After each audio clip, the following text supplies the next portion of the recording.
Queridos amados, ainda é muito comum ouvir pessoas reclamando de tudo que acontece em suas vidas. É preciso abrir a mente e o coração para poder acessar as respostas, os sinais que o universo, que Deus lhe oferece todos os dias. Ouça o áudio de Wagner Borges para entender esse processo, porque tudo é energia. No tema da desobsessão, é forçoso falar antes. O próprio ser humano é que gera condições para tudo que rola no seu campo energético. Isso aí é um ponto básico. Então, entrando na parte técnica, eu vou começar por um tema paralelo para poder ajudar o entendimento dessas questões de desobsessão. Eu contei para vocês, eu acho que quando estava fazendo o programa no ano passado de casa, durante a Covid, mandando para cá, sobre espíritos que desencarnam, e dentro do campo áureo, com a aura da pessoa, está cheia de formas mentais, as chamadas formas pensamento ou formas ideoplásticas, psíquicas, porque quando pensamos alguma coisa, nossa mente irradia imagens daquilo que a gente está pensando. Se os pensamentos são repetitivos, dotados de monoideísmo, ideias fixas, essas formas mentais vão ficar cristalizadas e permanecendo mais tempo na aura da pessoa, porque a pessoa pensa muito naquilo. Então, o estudo de formas de pensamento ele é legal para entender os climas internos que nós carregamos na própria aura. Então, criamos dentro da nossa aura o reflexo daquilo que nós somos, tá? O Euri está ali, ele tem uma aura e vamos supor que o Euri tem uma fixação por alguma coisa. Então, dentro da aura dele existirão recortes mentais, formas de pensamento daquilo que ele pensa tanto. Muitas vezes ele é viciado em pensar naquilo, seja lá o que for. Quando o Euri desencarnar, ele vai carregar a aura dele para fora, porque a aura não é do corpo, o corpo é corpo, o corpo tem o duplo etérico, a energia da terra, que nasce, cresce e morre com o corpo. Agora, o espírito, antes de entrar na carne, ele já tinha a sua aura referente ao corpo mental, ao corpo astral e os diversos veículos de manifestação da consciência, a aura total. Quando o Euri entrou no corpo, essa aura total encampou a aura do corpo para uma vivência na Terra. Quando o corpo cair e a aura do corpo humano, que é o chamado duplo etérico ou corpo vital, abrir e dissolver na Terra, o corpo astral emerge com a sua aura característica, colorida, com as suas formas de pensamento e o que a pessoa pensava com frequência. Então, o campo energético do Euri, ele vai para fora e aquelas formas mentais criaram um ambiente que encapam a energia dele como se criasse uma realidade virtual.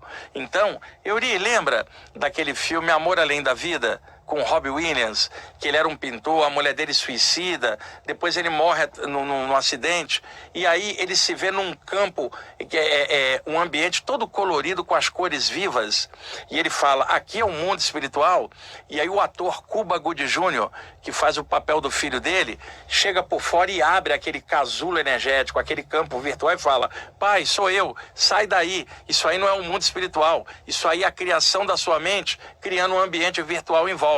Vem para cá. E quando ele sai, tem um ambiente com céu azul, pássaros e pessoas todas vivas do lado de lá. Mas, inicialmente, ele se vê dentro de um campo energético, que é a aura dele, como se fosse um casulo encapado com as formas de pensamento. Então, quando um mentor extrafísico vai aplicar um passe para ajudar uma pessoa assim, não é só aplicar o passe, ele tem que dissolver essa camada energética e erradicar as formas de pensamento com um fluxo de energia, para desencapar o campo energético do espírito e falar, olha, vem para cá, a vida está aqui fora, não é esse campo virtual que a sua mente criou. Então, se deixar, a pessoa vai continuar a pensar naquilo e esse campo vai sendo renovado e novamente cheio de formas de pensamento, ela jamais sairá dali e pior, achará que o mundo espiritual é aquilo ali que ela está vendo, que é a criação mental dela. Então, o exemplo do Robin Williams no filme, Amor Além da Vida, quem não assistiu, por favor, assista. É um filme muito interessante, dá essa ideia do casulo energético que é a própria aura. Por que eu estou mencionando isto num programa em que a temática é obsessão e desobsessão? Vamos lá. Da mesma forma que um espírito pode encapar a própria aura com as formas de pensamento, espíritos obsessores também podem criar um encapamento energético dentro da aura deles, um encapamento trevoso. Euri, vamos imaginar, eu posso te usar como exemplo? Vamos imaginar que o Euri é muito irritado, brigão, sabe? É um cara complicado, toda hora criando encrenca com as pessoas. E a aura dele está cheia de formas mentais de violência. Ele não fica bem por dentro e ele desconta nas pessoas a crise interna dele. O mundo está cheio de gente assim, infelizmente. E aí, as formas mentais dele são amarronzadas, cinzentas, às vezes avermelhadas da raiva dele, ali pululando formas mentais na aura dele. Eu não estou nem considerando presenças extrafísicas obsessoras ali, nem larvas astrais agarradas na aura dele. Estou colocando só a própria energia, emanação dele mesmo. Então, quando ele desencarna, o que acontece? Ele se vê nesse meio ambiente, que é a própria aura dele, cheia de coisa pesada, que foi o que ele acalentou a vida inteira. Ele criou uma prisão mental, uma masmorra psíquica. Ele está encampado dentro de um campo de trevas, que é a repercussão do que ele fez. Ora, semelhante atrai semelhante. E aí, a aura dele atrai ele para o plano espiritual atrasado, inferior, o chamado umbral, Guirrina, que é o lugar de trevas e ranger de dentes que os judeus falavam, o cama louca dos hindus, o lugar dos desejos pesados, o inferno dos cristãos, é tudo a mesma coisa, os ambientes plasmados inferiores no astral. Puxam a pessoa para lá porque semelhante atrai semelhante, ou seja, o que está dentro da aura da pessoa tem ressonância com o ambiente astral pesado. Um chama o outro e aí a pessoa se vê atolada num ambiente horrível porque a aura dele é igualzinha àquele ambiente. Então, entendam, no astral inferior está cheio de gente que não voa, se arrasta, porque o seu campo energético é pesado pra caramba. Também muitos estão vergados mentalmente por causa do arrependimento das coisas feitas contra os outros em vida. Outros não têm arrependimento nenhum, ainda continuam cheios de ódio, se arrastando também. Então, quando existe uma gangue de espíritos assediadores, e neste caso eu não estou falando de espíritos apegados aqui à Terra, são entidades do mal, deliberadamente no astral inferior, plasmando coisas pesadas. Existe aqui no duplo da Terra entidades que às vezes encostam perto de alguém, porque elas não estão bem após a morte, e aí como ela não está bem, na hora que ela encosta na aura de alguém, onde há alguma semelhança, esse alguém começa a sentir algo que é da entidade, por osmose, né? Por associação psíquica, numa espécie de simbiose energética psíquica. A pessoa se torna hospedeira de um parasita desencarnado, que é um ser humano desencarnado que não está legal, agarrado perto dela. Isso é o chamado encosto, aquilo que rola por aqui. Diferentemente de um ataque espiritual feito por entidades de forma deliberada. Quais são os motivos desses ataques? Variam bastante, desde causas que remontam a vidas passadas, no caso de algumas pessoas, desafetos de vidas passadas, a pessoa está encarnada e eles estão do lado de lá. Às vezes, a pessoa mora num ambiente muito pesado da própria família, e aí quando ela vê, o obsessor de um familiar pula em cima dela, porque ela está tentando ajudar. Tem um monte de coisa que acontece, um monte de maneirismos e motivos dos ataques espirituais. Agora, entrando bem nessa parte técnica, estas entidades que estão no astral inferior, muitas delas têm uma capacidade de concentração enorme, mas não tem um sentimento para equilibrar aquilo. Por isso o ego é grande, a arrogância é grande, e aí a tentativa de manipulação do outro, que é o poder da mente dele sobre uma mente mais fraca. O prazer dessas entidades é a manipulação, o dominar o outro, é o poder sobre o outro. Também é o vampirismo energético, que tem de vários níveis, desde o vampirismo energético pelos chakras da vítima, até o vampirismo de formas de pensamento, que essas entidades também manipulam a introdução de pensamentos negativos para causar depressão, causar a atitude baixa na mente de alguém, inoculando ideias perniciosas, negativas, e levando a pessoa a comportamentos esdrúxulos, exóticos, horríveis. E isto também pode ocorrer durante as saídas do corpo, né? Em algumas condições, você você sai do corpo e vê uma entidade atacando uma pessoa encarnada. E às vezes você vai ajudar. Você tem que conhecer tudo isso. Às vezes o próprio projetor ou projetora extrafísica também pode sofrer um ataque, uma rajada dessa, porque está tentando ajudar um terceiro. E falando a verdade, o próprio projetor ou projetora pode estar dando mole, Euri.